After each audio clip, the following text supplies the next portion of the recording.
Hello বন্ধুরা, আগের ভিডিওটাতে আমার হিরোকে নিয়ে আমি মেলাতে গিয়েছিলাম এবং মেলা থেকে বেরিয়ে গিয়ে দেখি সামনে রাখা 2024-এ সেই রোহিত শর্মার জেতানো টি-20 ওয়ার্ল্ড কাপটি রাখা রয়েছে এবং পাশে জয় শাহ দাঁড়িয়ে রয়েছে। এবং সেখান থেকে একটু হেঁটে গিয়ে দেখি কতজন খালি গায়ে ডিজেতে নাচানাচি করছে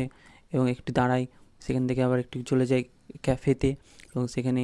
বসে পড়ি এবং সেখানে দেখি একটি কাপেলের মধ্যে ঝামেলা শুরু হয়ে যায় এবং সেই সুন্দরী কাপেলটি আমাকে আবার সিগন্যাল দিতে শুরু করে এবং আমি তার পাশে গিয়ে বসে পড়ি এবং কিছুক্ষণ বাদেই একজন আমাদের অর্ডার নিতে আসে, কিন্তু সে বলে এখানে কফি ছাড়া কিছুই পাওয়া যায় না। তো আমি ওই মেয়েটির সাথে কথাবার্তা বলে আবার উঠে পড়ি এবং পাশে থাকা সেই অরুণ জেল স্টেডিয়ামে আমি চলে যাই, কিন্তু কীভাবে প্রবেশ করবো সেটাই ভাবছিলাম। তো আমি যাই হোক করে প্রবেশ করে যাই এবং আমি আবার খেলতে শুরু করি, কিন্তু এখানে দেখি বন্দুক দিয়ে আবার ফুটবল খেলছে, পা দিয়ে নয়। তো এটাই বেশ আমার একটু খুব আনন্দময় লাগলো এবং আমি সেখানে 2-3টে গোল করে দিই এবং খেলা শেষ করে